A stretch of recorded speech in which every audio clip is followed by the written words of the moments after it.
आज की क्लास में विभव के बारे में पढ़ेंगे। कल हमने पढ़ा बिंदु आवेश के कारण विभव कैसे ज्ञात किया जाता है, आवेशों के निकाय के कारण विभव कैसे ज्ञात किया जाता है, विद्युत द्विध्रुव क्या होता है, विद्युत द्विध्रुव आघूर्ण क्या होता है, विद्युत द्विध्रुव की अक्षीय रेखा क्या होती है, उसकी निरक्षीय रेखा क्या होती है।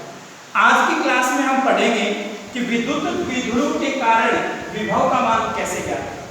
जिस प्रकार से हमने दो डेरिवेशन पढ़े, बिंदु आवेश के कारण विभव ज्ञात किया, आवेशों के निकाय के कारण विभव ज्ञात किया, उसी प्रकार से आज की डेरिवेशन ये होगा द्विध्रुव के कारण विभव। आरबीएससी की बोर्ड एग्जाम में आ चुका है, 3 नंबर का ये एग्जाम में क्वेश्चन आता है। इससे रिलेटेड 2 टॉपिक आप चैप्टर फर्स्ट में भी पढ़ चुके हैं, जो विद्युत क्षेत्र की तीव्रता आपने वहां ज्ञात की। एक तो डेरिवेशन था विद्युत द्विध्रुव की अक्षीय रेखा पर विद्युत क्षेत्र की तीव्रता, और एक था विद्युत द्विध्रुव की निरक्षीय रेखा पर विद्युत क्षेत्र की तीव्रता। लेकिन यहाँ हमें इस वाले डेरिवेशन में हमें न तो ये दिया हुआ है क्वेश्चन में कि अक्षीय रेखा पे आप ज्ञात करो या फिर निरक्षीय रेखा पे ज्ञात करो, केवल ये दिया हुआ है द्विध्रुव के कारण विभव। ये नहीं दे रखा कि द्विध्रुव की अक्षीय रेखा पे ज्ञात करना है या फिर द्विध्रुव की निरक्षीय रेखा पे ज्ञात करना है।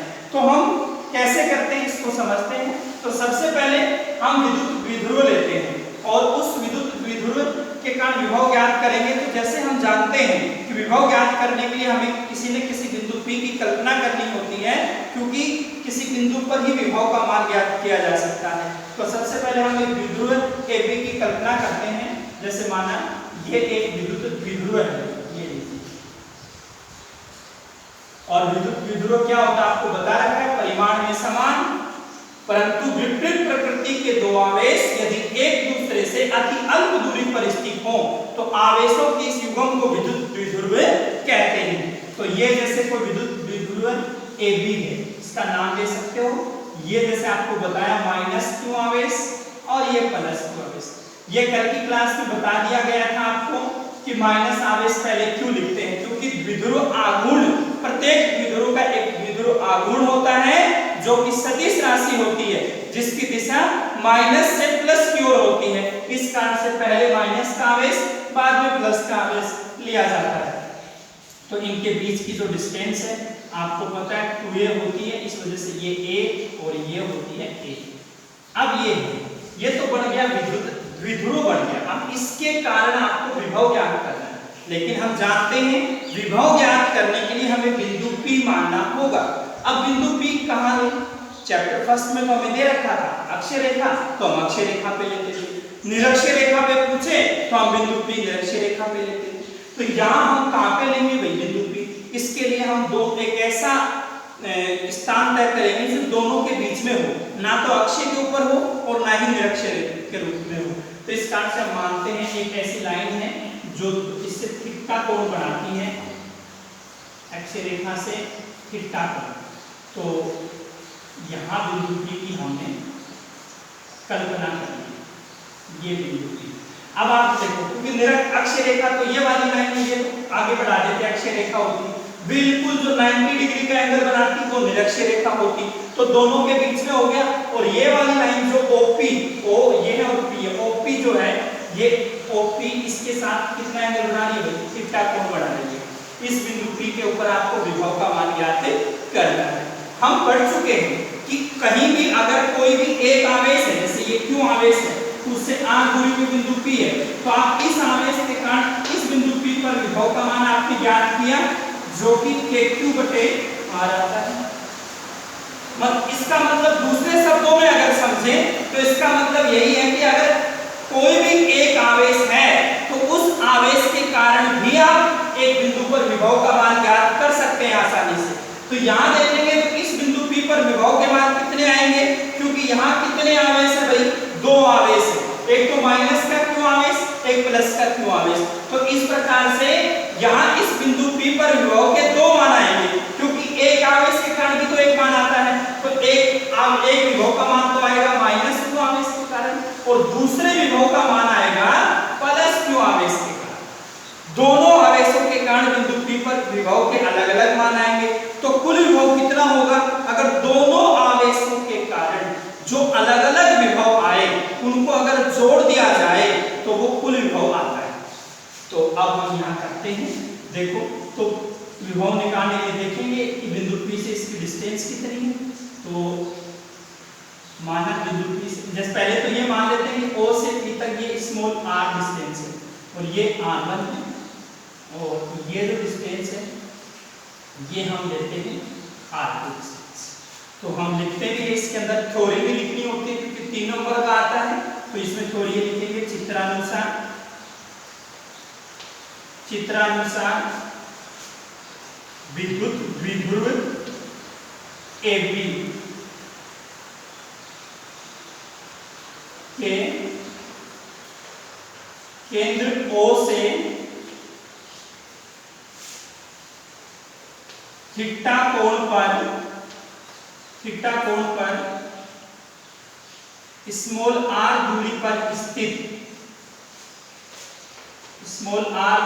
स्थित बिंदु P पर विभव का मान ज्ञात करना है। आपको यहाँ स्मॉल r दूरी पे जो बिंदु P है इस पर विभव का मान ज्ञात करना है। जैसा कि बताया यहाँ विभव के 2 मान आएंगे, एक इस आवेश के कारण, तो निकालते हैं। माइनस आता है माइनस q आवेश के कारण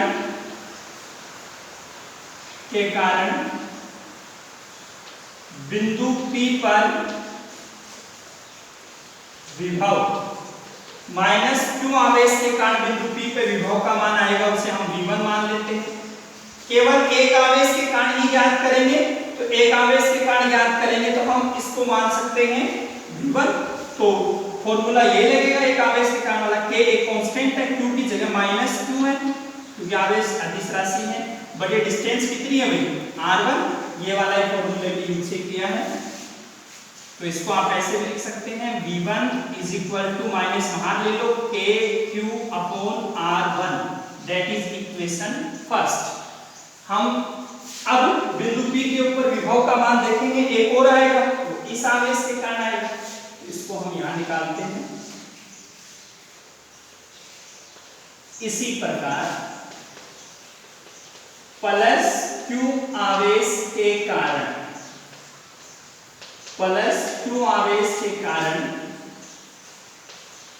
P पर विभव, तो प्लस q आवेश के कारण जो P पर विभव आएगा वो कितना आएगा भाई v2 आएगा, इसके कारण v1 था तो इसके कारण v2 आएगा। तो v2 फॉर्मूला क्योंकि ये भी अकेला आवेश है तो वही kq/r वाला फॉर्मूला लगता है। तो k आएगा कांस्टेंट, q की जगह प्लस का q है यहाँ पे और बटे इससे डिस्टेंस कितनी है भाई स्मॉल r, इसको आप लिख सकते हो v2 kq/r, that is equation number 2। हमने बिंदु P पर विभव का मान ज्ञात करना है और बिंदु P पर विभव के 2 मान आ गए हैं, एक तो माइनस q आवेश के कारण और एक प्लस q आवेश के कारण। तो अब बिंदु P के ऊपर कुल कितना विभव आएगा, जो दोनों मान आए, अगर क्योंकि विभव एक अदिश राशि है तो कुल विभव ज्ञात करने के लिए दोनों को हम जोड़ देंगे, सामान्य इनको जोड़ देंगे तो ये कुल विभव आ जाएगा बिंदु P पर। आता है बिंदु P पर कुल विभव, अतः बिंदु P पर कुल विभव V v1 plus v2, v1 की वैल्यू ये है माइनस kq/r1 प्लस kq/r, दोनों समीकरण 1 और 2 से मान रख दिए गए, ये तो v1 का मान रखा है और ये v2 का मान यहाँ रखा गया। अब बिंदु P के ऊपर कुल विभव निकालो। देखो दोनों में से kq क्या आ रहा है भाई, दोनों में से कॉमन आ रहा है तो कॉमन ले लेंगे हम, kq अंदर क्या बचा माइनस 1/r1 प्लस 1/r2। आप ऐसा करके भी आगे सोल्व कर सकते हैं, या जैसे क्लास में आपको सिंपल तरीके से करवाया आप ये भी लिख सकते हैं, क्रम चेंज कर सकते हैं। kq पहले प्लस वाला कर लो 1/r2 माइनस 1/r। अब इसको आगे सरल करने के लिए एलसीएम लेंगे R1 और R2। तो ये आपने लिख लिया होगा, वापस से देख लो यहाँ तक का। हमने द्विध्रुव के कारण विभव ज्ञात करना था, तो विद्युत द्विध्रुव AB लिया, उसके केंद्र O से स्मॉल r दूरी पे जो बिंदु P है उस पर विभव का मान ज्ञात करना है। दो आवेश हैं द्विध्रुव में, इस कारण से दोनों के कारण अलग अलग विभव के मान V1 और V2 आए। बिंदु P पे कुल विभव ज्ञात करना है, इस कारण से हमने दोनों को जोड़ दिया, तो ये कुल विभव आ गया। अब आगे करते हैं, इसको मिटा करके, जैसे अब यहाँ करेंगे। अब यहाँ देखा आपने R1 R2 है, तो कुल विभव ज्ञात करेंगे तो दोनों को हमें यहाँ जोड़ना पड़ता है। तो आप ये देखिए V = KQ, एलसीएम लेंगे इसका। अब इसका एलसीएम क्या आएगा भाई, R2 × R1 या R1 × R2, तो एक ही बात है। तो इधर तो एलसीएम लेंगे तो ये क्या हो जाएगा भाई, R1, इधर क्या हो जाएगा -R। सामान्य एलसीएम लिया है, हमने कुछ नहीं किया, तो ये हो गया इक्वेशन नंबर। ये आ गया बिंदु P के ऊपर कुल विभव। लेकिन इसके अंदर जो R1 और जो R2 आए हैं, थोड़ा सा नीचे लिख लेंगे, डायग्राम को थोड़ा बड़ा करना पड़ेगा। ये इसमें देखो थोड़ा नीचे लिखता हूँ, V = KQ। अभी एलसीएम लेने के बाद आपका जो आया नीचे वही R1 × R2, और ये हो गया था R1 - R। यहाँ एलसीएम लिया। अब देखो ये इक्वेशन 3, यहाँ वैसे तो बिंदु P पे आप जो ज्ञात करना चाह रहे हैं वो आ गया है, लेकिन इसके अंदर R1 और R2 है, ये दोनों अज्ञात राशि है।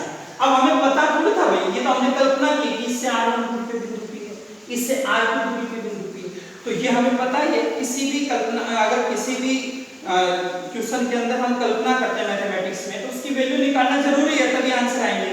तो ये जो अज्ञात राशि है, इस डायग्राम से पहले इनके मान ज्ञात करो। वैसे तो आ गया है, लेकिन ये अज्ञात राशि आ गई इसके अंदर R1 और R2, तो इसके मान ज्ञात करो इस डायग्राम से, और मान ज्ञात करके इस समीकरण 3 में रख दो, फिर जो मान आएगा वो आपका आंसर आएगा। तो इसके मान ज्ञात करते हैं, R1 और R2 के मान लिखते हैं। अब R1 व R2 के मान चित्रानुसार प्राप्त करते हैं। कैसे प्राप्त करते हैं, R1 और R2 का मान ज्ञात करने के लिए हम इस लाइन को थोड़ा सा नीचे बढ़ाते हैं, ध्यान देना, इसको सीखना, इसको आगे बढ़ा दिया। अब हम ये करते हैं क्या कि A से और B से, दोनों से इस लाइन OP, ये जो OP लाइन को हमने बढ़ा दिया, इसके ऊपर दोनों से इसके ऊपर एक लंब डालते हैं। तो A से हमने जो लंब डाला वो ये था, और तो इस लंब को आप M पॉइंट दे दीजिए, इस लंब को बोलेंगे AM लंब हो गया इस लाइन के ऊपर, और B से एक लंब डाला और ये हो गया BN लंब हो गया।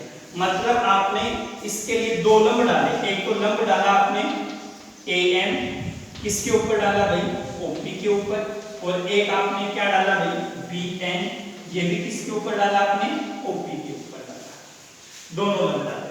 अब अच्छा इनसे क्या फर्क पड़ेगा, कैसे मान ज्ञात करेंगे, ये अभी आप यहाँ देखिए। इसके बाद ये मान समीकरण 3 में जो भी मान आएंगे ये रख देंगे, तो ये फिर आंसर आ जाएगा। अभी आप देखिए चित्र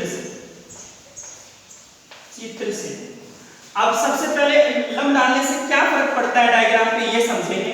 देखिए ये क्या है भाई, AP, ध्यान देना, A यहाँ पॉइंट A है, ये लाइन पूरी को क्या बोलोगे आप, AP।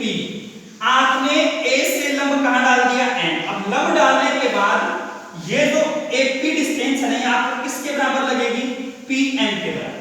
आप ये मान सकते हैं इसको, AP = PN, ये डिफरेंट हो जाएगा। आपको लगेगा कि लंबी है, लेकिन लंब डाल दिया इसका मतलब ये पॉइंट आपस में इक्वल होंगे, तो ये हो गया AP लगभग बराबर है किसके भाई, PN के बराबर। आप देखो, आप इसका मतलब या अब AP को क्या आप ऐसा नहीं लिख सकते कि AP बराबर किसके भाई, PM को ऐसे टुकड़ों में डिवाइड करो जिनके मान डायग्राम में दे रखे हैं। तो आप इसमें इस प्रकार से कर सकते हैं कि ये PM इतना बड़ा है, तो ये यहां से यहां तक का क्या हो गया, OP, जिसकी वैल्यू कितनी है R, और एक ये हो गया +O है। तो इसको लिख सकते हो आप OP + ON। देख लो आप ओ पी ये रहा, इसमें ओ एम ये जोड़ दो तो टोटल क्या बन गया, पी एम बन गया।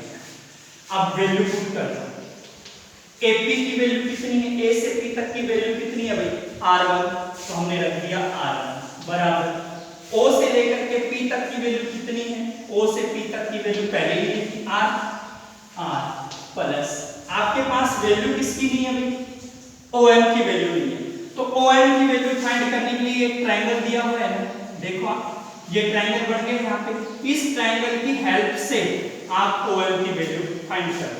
तो आप ये वैल्यू फाइंड करते हैं तो इसके बराबर में यही लिखेंगे, ट्रायंगल कौन सा है, AMO से cos थीटा आएगा यहाँ पे लाल बटे कक्का वाला फॉर्मूला से। cos थीटा का फॉर्मूला क्या होता है, आधार बटे कर्ण, आधार का मान ज्ञात करना है, आधार यहाँ है OM, तो कर्ण कौन सा हो गया, ये वाली भुजा होगी कर्ण, तो कर्ण की वैल्यू कितनी है, स्मॉल a दिया हुआ है, स्मॉल a, तो यहाँ से देखो OM की वैल्यू क्रॉस मल्टीप्लाई करें तो कितना आ गया भाई, a cos थीटा, तो ये वैल्यू यहाँ पुट कर देंगे a cos थीटा, तो ये आपकी R1 की वैल्यू आ गई।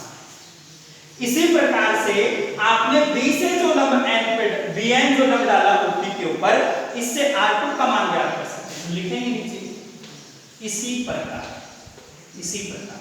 अब आप देखो तो ये लाइन कौन सी बोलोगे इसको, BP, तो लिखोगे आप कि BP अब लगभग बराबर है किसके, B से आपने लंब कहां डाला, N, तो आपको ये छोटा लगेगी लेकिन लंब डालने के बाद लोकेशन एक हो जाती है तो बराबर मानेंगे PN, तो इसको बराबर मानते हैं किसके भाई, PN के बराबर मानते हैं। अब देखिए तो इसका मतलब या इसको आप ऐसे भी लिख सकते हैं कि BP बराबर Pn को भी टुकड़ों में डिवाइड करो जिस प्रकार से Pn को किया, तो Pn को ऐसे लिख सकते हो ना, ये क्या है OP में से ON घटाओ, कैसे देखो OP ये है, OP में से ये क्या है ON, ये इसमें से घटा दो तो क्या बचेगा, PN बचेगा।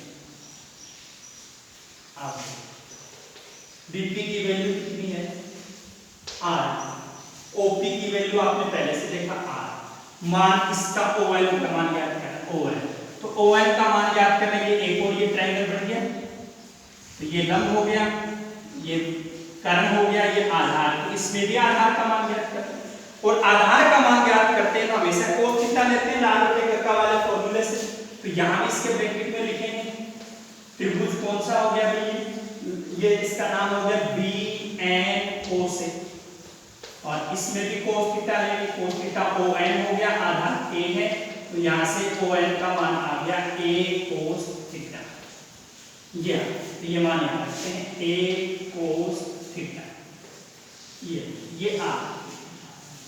इस प्रकार से हम इस डायग्राम से OP वाली जो लाइन है इसको बनाकर इसके ऊपर AM और BN दो लंब डालने के बाद हमारे पास R1 और R2 दोनों जो अज्ञात राशि की समीकरण 3 में दोनों के मान आ जाते हैं। अब दोनों मान समीकरण 3 में रखते हैं, हम लिखते हैं now putting the value of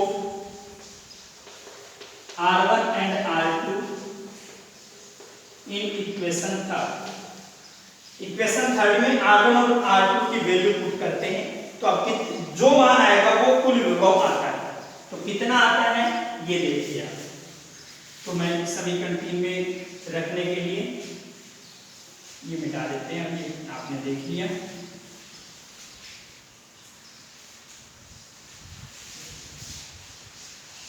ये देखिए आप समीकरण 3 में वैल्यू रखेंगे R1 की और R2, देखिए V is equal to KQ, आपने देखा R1 की वैल्यू कितनी आई थी भाई, R plus A cos theta, bracket आप बीच में साइन है माइनस, R2 की वैल्यू कितनी आई थी, R minus A cos theta, upon नीचे दोनों को मल्टीप्लाई करना है, तो R1 की वैल्यू कितनी है भाई, R plus A cos theta multiply R minus A cos theta, ये मल्टीप्लाई।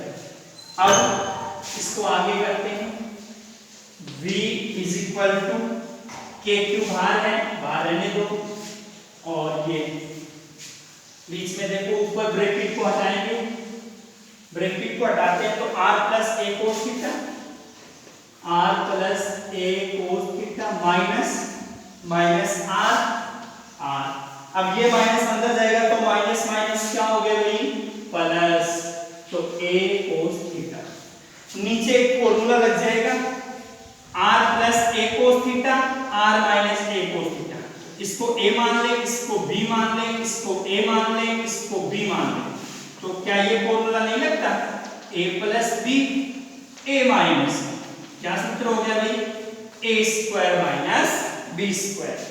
तो ये a की जगह r है और b की जगह a cos थीटा है, a plus b a minus b, a square minus b square.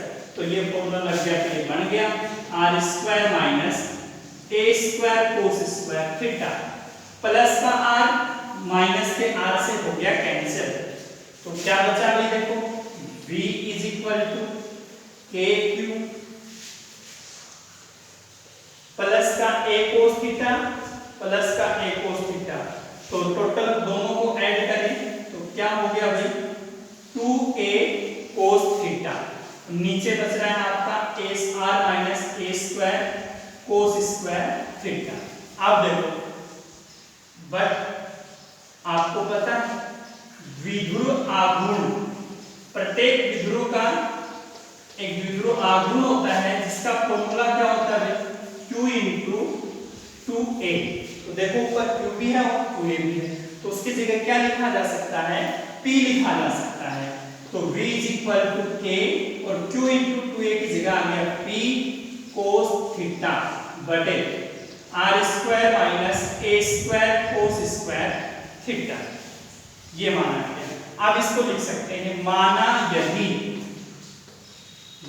r बहुत बड़ा हो a से, तो अब आप देखो r तो डिस्टेंस है o से p तक, ये और भी अधिक हो सकती है, बिंदु p बहुत ज्यादा दूर भी हो सकता है, लेकिन a की तुलना में a क्या है, अरे द्विध्रुव के कुल आवेशों, दोनों आवेशों के बीच की दूरी टोटल कितनी होती है, 2a, और a तो उसकी भी आधी होती है, तो a तो बहुत कम है, r का मान तो और भी अधिक हो सकता है, लेकिन a तो उसकी तुलना में बहुत कम है, क्योंकि 2a ही कम होती है। परिभाषा में द्विध्रुव की में हम ये बोलते हैं कि परिमाण में समान परंतु विपरीत प्रकृति के दो आवेश एक दूसरे से अति अल्प दूरी पर, मतलब बहुत कम दूरी पर स्थित हो, और वो जो दूरी होती है दोनों आवेशों के बीच वो 2a होती है, तो a तो उसका भी आधा है, तो इसका मतलब a तो बहुत कम है और r तो और भी ज्यादा हो सकता है। तो r की तुलना में इतनी कम दूरी हो कि a स्क्वायर को नगण्य मानने पर, a स्क्वायर को नगण्य मानने पर, नगण्य मानने a स्क्वायर को, मतलब a स्क्वायर को 0 मान ले, तो ये क्या हो जाएगा भाई, v बराबर kp cos थीटा r स्क्वायर माइनस 0। तो अब ये हो गया v is equal to kp cos theta upon r square. तो ये बिंदु p पर कुल विभव आता है द्विध्रुव के कारण आता है। अब ये आ गया v बराबर kp cos theta upon r square. तो इस विभव का भी r के साथ क्या रिलेशन है भाई, ये भी यहां से क्लियर स्थिति आ रही है कि ये भी v इनवर्सली प्रोपोर्शनल है r स्क्वायर के साथ, व्युत्क्रमानुपाती है, r स्क्वायर के साथ व्युत्क्रमानुपाती है। तो इसके भी अगर ग्राफ खींचा जाए तो आपको पता ही है, अगर r हो x एक्सिस की तरफ, y एक्सिस की तरफ v हो, तो ये भी क्या है, व्युत्क्रमानुपाती है, तो ये ग्राफ है के बीच। लेकिन कुछ कंडीशन, लास्ट इसकी दो छोटी-छोटी कंडीशंस हैं, उनको देखना भी जरूरी है। तो ये आपने देख लिया, द्विध्रुव के कारण आपने विभव का मान ज्ञात कर लिया। लेकिन अब अगर आपसे पूछा जाए, क्योंकि मैंने आपको अभी थोड़ी देर पहले बताया था क्या कि भाई क्वेश्चन में आपको ये नहीं दे रखा कि ये अक्षीय रेखा पे ज्ञात करना था या आपको निरक्षीय रेखा पे ज्ञात करना था, इस वजह से आपने एक ऐसी रेखा का चयन किया जो कि ना कि अक्षीय है और ना ही निरक्षीय, तो उन दोनों के बीच की स्थिति लिया आपने बिंदु P की। तो अगर पूछ लिया जाए, आपने ज्ञात के लिए पूछ लिया जाए, अगर अक्षीय रेखा पे होता तो क्या होता विभव का मान, तो हम नहीं पाएंगे। देखो केस फर्स्ट,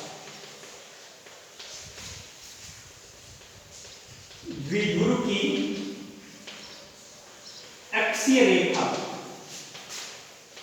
अब सबको पता है अक्षीय रेखा होती तो इसका मतलब ये यहां होता बिंदु P।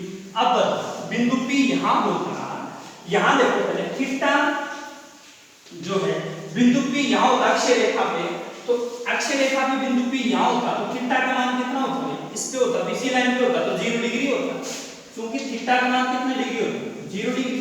तो बताओ B का मान क्या होता है, KP cos 0 डिग्री बटे r, क्योंकि cos 0 की वैल्यू कितनी होती है 1, तो V इज इक्वल टू क्या बच गया भाई, KP अपॉन r।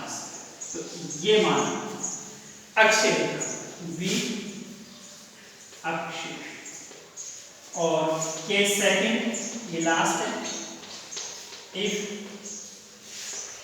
द्विध्रुव की निरक्षीय रेखा पर, निरक्षीय रेखा पर, क्योंकि थीटा का मान ही चेंज होता है, अरे निरक्षीय रेखा पे होता है तो ये वाली लाइन होती बिल्कुल 90 डिग्री, अगर ये 90 डिग्री होता थीटा, मतलब थीटा का मान 90 डिग्री, अब 90 डिग्री थीटा का मान हो तो V is equal to KP cos 90 degree upon r square. सबको पता है cos 90 की वैल्यू कितनी होती है 0, तो अगर ये वैल्यू पुट करें तो सभी वैल्यू कितनी आएंगी 0, मतलब निरक्षीय रेखा पर विभव का मान 0 होता है और अक्षीय रेखा पे KP अपॉन r स्क्वायर, और सिंपल अगर द्विध्रुव के कारण पूछा जाए तो V is equal to KP cos theta upon r square. तो ये डेरिवेशन हो गया इंपॉर्टेंट डेरिवेशन, इसे समझिए। अगर इससे संबंधित कोई प्रॉब्लम है तो नेक्स्ट क्लास में सोल्व कर दी जाएंगी। आज की क्लास में इतना ही, बाकी शेष टॉपिक कल। Thank you.